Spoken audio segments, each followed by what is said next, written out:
दोस्तों नमस्कार।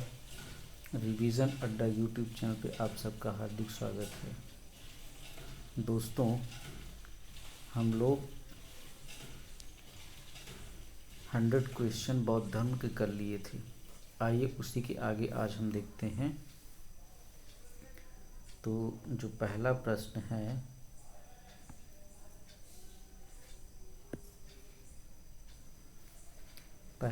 है, इसमें कह रहा है रॉबर्ट्स ब्रूस फूट निम्नलिखित में से किस शैलकृत गुफा में 11 सिरों के बोधिसत्व का अंकन हुआ है। तो 11 सिरों के बोधिसत्व का अंकन कहाँ से हुआ है? कन्हेरी से। आइए इसकी व्याख्या देखते हैं। तो व्याख्या है, सलसेती द्वीप में स्थित कन्हेरी गुफाएं महाराष्ट्र में मुंबई शहर का एक प्रमुख पर्यटन स्थल है। ये गुफाएं संजय गांधी राष्ट्रीय उद्यान परिसर में स्थित हैं। कहाँ पे ये गुफाएं स्थित हैं? कौन सी? कन्हेरी, संजय गांधी राष्ट्रीय उद्यान परिसर में। प्राचीन अभिलेखों में कान्हा शैल, कृष्णागिरी, कान्हगिरी के नाम से उल्लिखित कन्हेरी बौद्धों का प्रमुख केंद्र था। कन्हेरी में एक ही पहाड़ी में सर्वाधिक संख्या में गुफाओं का निर्माण हुआ है। कन्हेरी की गुफाओं का निर्माण पहली शताब्दी में हुआ है, ठीक है, और ये 11वीं शताब्दी ईस्वी तक इस्तेमाल में रही, ठीक। तो पहली शताब्दी में कन्हेरी गुफाओं का निर्माण हुआ है और उपयोग में कब तक रही? ये 11वीं शताब्दी तक। गुफा संख्या 41, पहले इसे 23 नंबर क्रमांकित किया गया था, में अवलोकितेश्वर की एक रोचक मूर्ति स्थित है जिसकी 4 भुजाएं और 11 मुख हैं, ठीक है।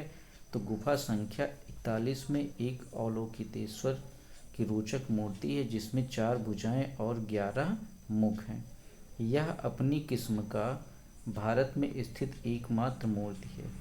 इस रूप की उपासना चीन, तुर्किस्तान, कंबोडिया, जापान, ठीक है, 7वीं-8वीं सदी में लोकप्रिय था, ठीक है। कहाँ कहाँ पे? चीन में, तुर्कमेनिस्तान, कंबोडिया और जापान में। अगला प्रश्न देखते हैं। तो हमारा अगला प्रश्न है, प्रथम शताब्दी ईस्वी में किस भारतीय बौद्ध भिक्षुक को चीन भेजा गया था? तो जो नागार्जुन थे इनको कहाँ भेजा गया था? चीन भेजा गया था। व्याख्या देखते हैं। नागार्जुन कनिष्क के दरबार की एक महान विभूति था। उसने अपनी पुस्तक माध्यमिक कारिका, ठीक है, कौन सी पुस्तक? माध्यमिक कारिका में सापेक्ष सिद्धांत को प्रस्तुत किया था। अब प्रश्न बन सकता है कि नागार्जुन ने सापेक्षता का सिद्धांत अपनी किस पुस्तक में दिया था? तो माध्यमिक कारिका हो जाएगा उत्तर। चीनी मान्यता के अनुसार नागार्जुन ने चीन की यात्रा कर वहां बौद्ध शिक्षा प्रदान की थी। आगे देखते हैं। शून्यता के सिद्धांत का सर्वप्रथम प्रतिपादन करने वाला बौद्ध दार्शनिक का नाम है। तो कौन थे? नागार्जुन ही थे। आइए इसकी भी व्याख्या देखते हैं। माध्यमिक या शून्यवाद मत के प्रवर्तक नागार्जुन हैं, जिनकी प्रसिद्ध रचना माध्यमिक कारिका है। इसे सापेक्षवाद भी कहा जाता है, जिसके अनुसार प्रत्येक वस्तु किसी न किसी कारण से उत्पन्न हुई है और वह उन पर निर्भर है।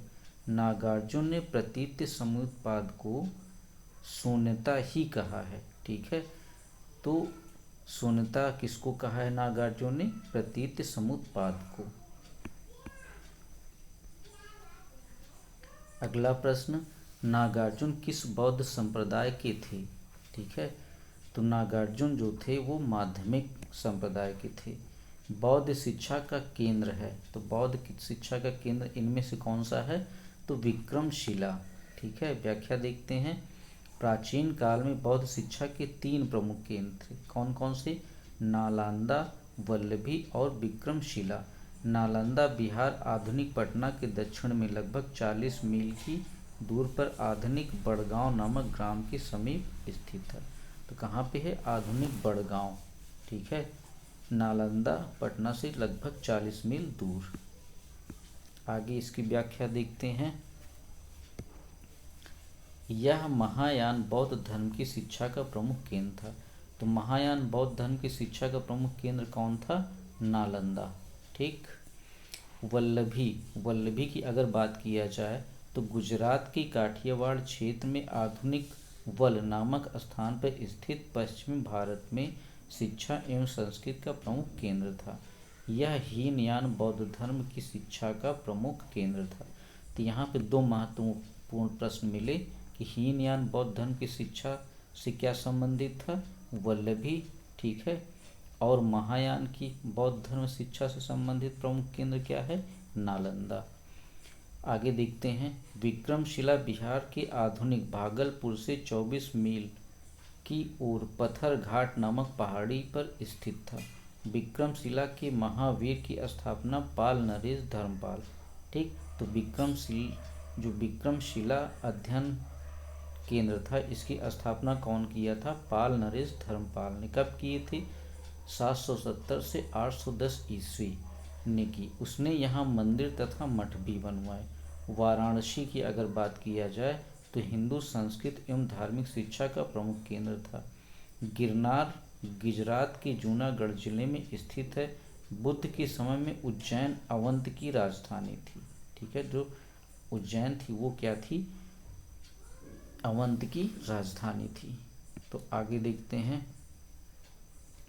हमारा अगला प्रश्न है, वल्लभी विश्वविद्यालय स्थित था। तो वल्लभी विश्वविद्यालय ये कहाँ पे स्थित है? गुजरात में। ठीक है।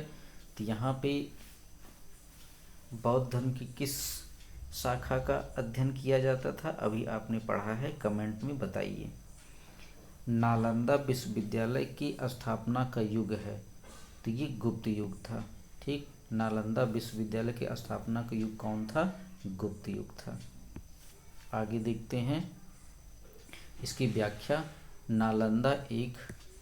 नालंदा एक विख्यात बौद्ध मठ एवं विश्वविद्यालय था। यह बिहार में राजगीर के निकट स्थित था। 5वीं शताब्दी के मध्य गुप्तों के समय में नालंदा विश्वविद्यालय अस्तित्व में आया। सर्वप्रथम कुमार गुप्त प्रथम ने नालंदा बौद्ध विहार को दान दिया और बाद में बुद्धगुप्त तथागत गुप्त तथा बालादित्य नामक गुप्त शासकों ने भी इस विहार को दान दिया। ठीक। तो सर्वप्रथम दान किसने दिया? कुमार गुप्त ने दिया। उसके बाद फिर बुद्धगुप्त, तथागत गुप्त और बालागुप्त ने भी इसको दान दिया है। ठीक है। आगे देखते हैं। अगला प्रश्न हमारा, नालंदा विश्वविद्यालय के संस्थापक कौन थे? तो नालंदा विश्वविद्यालय के संस्थापक कुमार गुप्त थे। व्याख्या देखते हैं। फेनसांग के अनुसार नालंदा विश्वविद्यालय का संस्थापक शक्रादित्य था, जिसने बौद्ध धर्म के तीर्थंकरों के प्रति महती श्रद्धा के कारण इसकी स्थापना करवाई थी। शक्रादित्य की पहचान। ठीक है। शक्रादित्य की पहचान कुमार गुप्त प्रथम, जो 415 से 455 ईस्वी तक शासक थे, की जाती थी, जिसकी प्रसिद्ध उपाधि महेंद्रादित्य थी। ठीक है। तो कुमार गुप्त को ही क्या कहा गया है? शक्रादित्य, और साथ में महेंद्रदित्य। इन्होंने ही क्या किया था? नालंदा विश्वविद्यालय की स्थापना करवाई थी। आगे देखते हैं। नालंदा विश्वविद्यालय किस लिए प्रसिद्ध था? ठीक। तो नालंदा विश्वविद्यालय बौद्ध धर्म दर्शन के लिए प्रसिद्ध था। व्याख्या देखते हैं। नालंदा विश्वविद्यालय बौद्ध धर्म दर्शन के अध्ययन के लिए विश्व प्रसिद्ध था। उसी के अध्ययन के लिए चीनी यात्री फेनसांग यहाँ पे आया था। अगला प्रश्न, नीचे दो वक्तव्य दिए गए हैं जिनमें एक कथन ए और दूसरा कारण आर है। ठीक है। दोनों को ध्यानपूर्वक पढ़िए और जवाब दीजिए। तो कह रहा है, 12वीं शताब्दी के अंत तक नालंदा महाविहार का पतन हो गया। महावीर को राजकीय प्रशय मिलना बंद हो गया था। ठीक है। तो यहाँ पे दोनों ही क्या हैं? कथन और कारण सही हैं। इसकी व्याख्या देखते हैं तो और भी चीज़ें क्लियर हो जाएंगी। नालंदा में एक विख्यात बौद्ध मठ, बौद्ध पीठ एवं विश्वविद्यालय था। यह दक्षिणी बिहार में राजगीर, वर्तमान में राजगृह के निकट स्थित था। 5वीं सदी के मध्य गुप्तों के समय में नालंदा स्थित विश्वविद्यालय अस्तित्व में आया। 6ठी शताब्दी में भारत में तंत्रवाद का विकास होता है। पाल शासक धर्मपाल ने विक्रमशिला विश्वविद्यालय की स्थापना की। आगे पाल शासकों ने तंत्रवाद की शिक्षा पर केंद्रित विक्रमशिला को अधिक महत्व दिया तथा नालंदा उपेक्षित होने लगा तथा 12वीं शताब्दी के अंत तक उसका क्रमिक पतन होता रहा। बाद में बख्तियार खिलजी द्वारा इसे जलाकर अंतिम रूप से नष्ट कर दिया गया। इस तरह नालंदा की पतन में राजकीय प्रशय का अभाव भी एक प्रमुख कारण था। ठीक है, आशा करता हूँ व्याख्या अच्छी समझ में आई होगी। आगे देखते हैं नौ नालंदा महाविहार। ठीक है, नौ नालंदा महाविहार किसके लिए प्रसिद्ध है? तो ये पाली अनुसंधान केंद्र के लिए है। नौ नालंदा विहार बौद्ध अध्ययन का प्रमुख केंद्र था, जिसे बिहार सरकार ने 1951 में नालंदा में स्थापित किया था। इस केंद्र में बौद्ध एवं पाली अनुसंधान संस्थान हैं। यह बड़ी संख्या में श्रीलंका, जापान, कोरिया, तिब्बत, भूटान आदि देशों से पाली एवं बौद्ध अध्ययन पर अनुसंधान हेतु विद्यार्थी आते हैं। अगला प्रश्न, निम्नलिखित में से कौन से बौद्ध धर्म और जैन धर्म दोनों में समान रूप से विद्यमान थे? तो समान रूप से विद्यमान क्या थे? तप और भोग की अति का परिहार, वेद प्रमाण के प्रति अनास्था, कर्म कांडों की फलवत्ता का निषेध, प्राणियों की हिंसा का निषेध। तो हमारा जो ऑप्शन है कौन सा सही है? बी। तो इसकी हम व्याख्या देखते हैं। तप, ठीक, तप आत्मदमन और भोग की आदि का परिहार एवं मध्यम मार्ग का अनुसरण केवल बौद्ध धर्म में किया गया था, जैन धर्म में ये नहीं किया गया था। जबकि वेदों की प्रमाणता के प्रति अनास्था, कर्मकांडों की फलवत्ता का निषेध एवं प्राणियों की हिंसा का निषेध दोनों धर्मों में किया गया था। तो ये हमें अच्छे से बताता है कि दोनों धर्म में क्या समानता थी, क्या अंतर था। अगला प्रश्न, प्राचीन भारतीय इतिहास के संदर्भ में निम्नलिखित में से कौन सा से बौद्ध धर्म की और जैन धर्म दोनों में समान रूप से विद्यमान थे? तो क्या विद्यमान थे? अभी हमने व्याख्या देखी है। तो वेद प्रमाण के प्रति अनास्था, कर्मकांडों की फलवत्ता का निषेध, ये दोनों विद्यमान थे, ये दोनों समानता थी। अगला प्रश्न,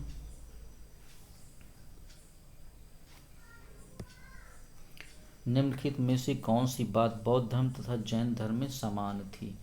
तो आत्मदमन, ठीक, आत्मदमन दोनों में क्या था? समान था।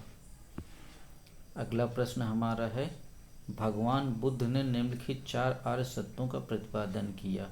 नीचे दिए गए कूट का प्रयोग करके उन्हें सही क्रम में रखिए।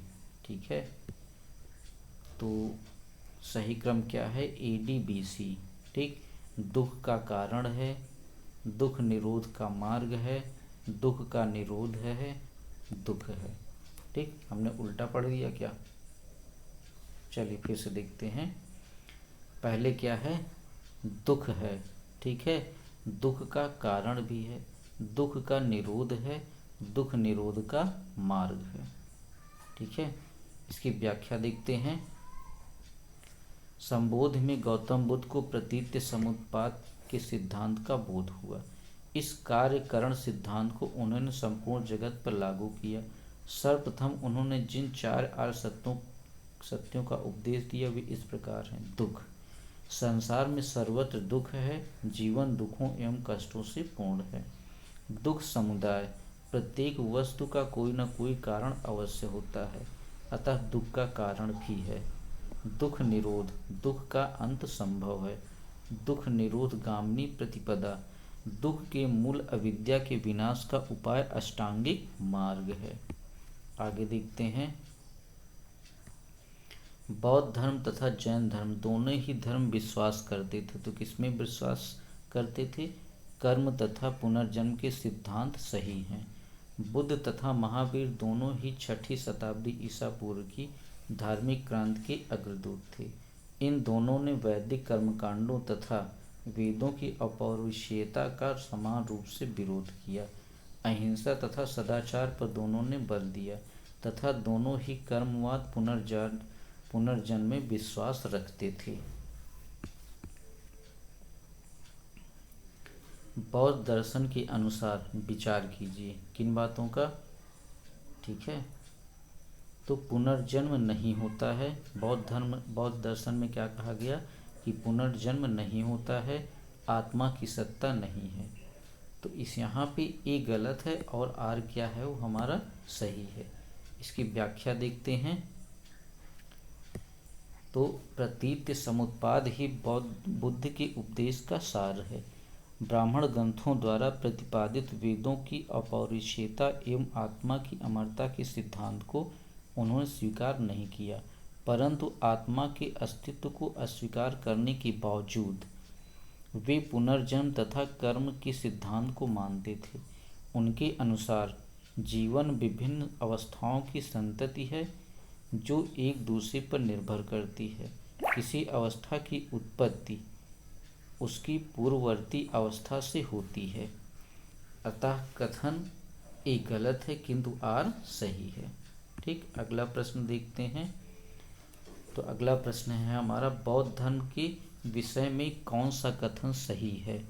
उसने वर्ण एवं जाति को अस्वीकार नहीं किया। उसने ब्राह्मण वर्ग की सर्वोच्च सामाजिक कोटि को चुनौती दी। उसने कुछ शिल्पों को निम्न माना। तो इसमें सारे ऑप्शन क्या हैं, हमारे सही हैं। ठीक है, सारे ऑप्शन क्या हैं, सही हैं। इसकी हम व्याख्या देखते हैं। बौद्ध धर्म में वर्ण व्यवस्था को स्वीकार किया गया, लेकिन उसने ब्राह्मण वर्ण की सर्वोच्च सामाजिक स्थिति को स्वीकार नहीं किया। बौद्ध धर्म में कुछ शिल्पों को निम्न माना गया है। अगला प्रश्न देखते हैं। बौद्ध धर्म के विचार के कारणों में सम्मिलित थे। धर्म की सादगी, ठीक है, ये शामिल था। दलितों के लिए विशेष अपील, ये भी था। धर्म की मिशनरी भावना, ये भी था। स्थानीय भाषा का प्रयोग, ये भी था। दार्शनिक द्वारा वैदिक भावना की सुदृढ़ता, तो यहाँ पे वैदिक भावना की कोई बात ही नहीं की गई थी। तो इस तरह हमारा ऑप्शन सी सही है। इस प्रश्न की हम व्याख्या देखते हैं। तो व्याख्या क्या है, बौद्ध धर्म की सादगी, दलितों के लिए विशेष अपील, मिशनरी भावना तथा स्थानीय भाषा का प्रयोग बौद्ध धर्म को विस्तार के प्रमुख कारणों में सम्मिलित थे, जबकि दार्शनिकों द्वारा वैदिक भावना की सुदृढ़ता इसमें शामिल नहीं थी। अगला प्रश्न, आरंभिक मध्ययुगीन समय में बौद्ध धर्म का पतन किन कारणों से शुरू हुआ। उस समय तक बुद्ध विष्णु के अवतार समझे जाने लगे और वैष्णव धर्म का हिस्सा बन गए। अंतिम गुप्त राजा के समय तक आक्रमण करने वाली मध्य एशिया की जनजातियों ने हिंदू धर्म को अपनाया और बौद्धों को सताया। गुप्त वंश के राजाओं ने बौद्ध धर्म का पुरजोर विरोध किया। तो हमारा केवल और केवल ऑप्शन कौन सा सही होगा, ए होगा। इसकी व्याख्या देखते हैं। तो व्याख्या में है, आरंभिक मध्ययुगीन समय में भारत में बौद्ध धर्म का पतन इसलिए हुआ कि उस समय बुद्ध विष्णु के अवतार समझे जाने लगे और वैष्णव धर्म का हिस्सा बन गए। कथन 2 और 3 सही नहीं है। ठीक, अतः विकल्प ए सही है।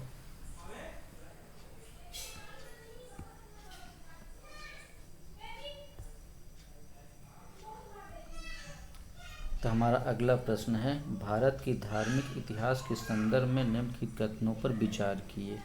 सौत्रांतिक और समतीय जैन मत के संप्रदाय थे। सर्वास्तित्ववादियों की मान्यता थी कि दुग्धविषय फिनोमिना के अवयव पूर्णतः क्षणिक नहीं है, अपितु अव्यक्त रूप से सदैव विद्यमान रहते हैं। तो हमारा ऑप्शन कौन सा सही है, बी सही है। ठीक है, हमारा ऑप्शन बी सही है। आइए इसकी व्याख्या देखते हैं। सौत्रांतिक और समतीय जैन मत के संप्रदाय नहीं, अपितु बौद्ध मत के संप्रदाय हैं, अतः कथन 1 असत्य है। सर्वास्तित्ववाद के 3 शब्द, सर्वम अस्तिवाद, सर्वम अर्थात सभी तत्व, अस्ति अर्थात है। इस प्रकार तृतीय बौद्ध संगीत में जिन भिक्षुओं ने सभी तत्वों का अस्तित्व सभी कालों में स्वीकार किया, वे संगीत छोड़कर कश्मीर चले गए और सर्वस्तिवादी कहलाए। कनिष्क के काल में चौथी बौद्ध संगीत कश्मीर में सर्वस्तिवादियों द्वारा आयोजित की गई थी। तो ये एक महत्वपूर्ण निकल के आया कि कनिष्क के काल में चौथी बौद्ध संगीत का आयोजन किसके मार्गदर्शन में हुआ था, तो सर्वस्तिवादियों द्वारा करवाया गया था। अब इनका प्रभाव लगभग पूरे देश में फैल चुका था। आगे देखते हैं, निम्नांकित कथनों पर विचार कीजिए। ठीक है, चैत्य तथा विहार में क्या अंतर है? तो हमें अच्छे से पता है चैत्य क्या होता है, पूजा स्थल होता है, जबकि विहार क्या है, निवास स्थान। तो इसकी व्याख्या देख लेते हैं। चैत्य का शाब्दिक अर्थ चिता संबंधी सौदाह के पश्चात बचे हुए अवशेष को भूमि में गाड़कर उनके ऊपर जो समाधियां बनाई गईं, उन्हीं को प्रारंभ में चैत्य या स्तूप कहा गया। इन समाधियों में महापुरुषों के धातु अवशेष सुरक्षित थे, अतः चैत्य उपासना के केंद्र बन गए। कालांतर में बौद्धों ने इन्हें अपनी उपासना का केंद्र बना लिया। चैत्य ग्रहों के समीप ही भिक्षुओं के रहने के लिए आवास बनाए गए, जिन्हें विहार कहा गया। ठीक, आगे देखते हैं। हमारा अगला प्रश्न है, कुछ शैलकृत बौद्ध गुफाओं को चैत्य कहते हैं जबकि अन्य को विहार, दोनों में क्या अंतर है? तो अभी अभी हमने व्याख्या देखी कि चैत्य क्या है, पूजा स्थल, और विहार क्या है, रहने का स्थान। ठीक है, तो चैत्य क्या है, पूजा स्थल है, विहार क्या है, रहने का स्थान। सुल्तानी युग में बौद्धों की कौन सी शाखा सबसे प्रभावशाली थी? सुल्तानी युग में तो वज्रयान शाखा। ठीक है, इसकी व्याख्या देखते हैं।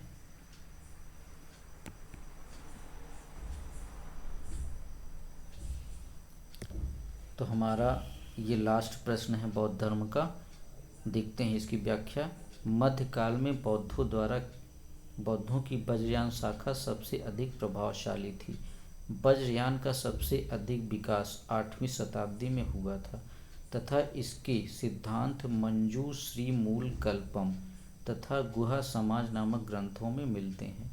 ठीक, तो यहाँ पे क्या पता चला हमें कि ये जो वज्रयान सिद्धांत है, इसकी हमें कहाँ से पता चला? मंजू श्री मूल कल्प। ठीक, मंजू श्री मूल कल्प और गुहा समाज नामक ग्रंथ में मिले हैं। तो दोस्तों, आज के लिए इतना ही रखते हैं। आशा करता हूँ आपको वीडियो अच्छा लगा होगा। आप इसको लाइक करिए, शेयर करिए और कमेंट करिए। बहुत बहुत धन्यवाद।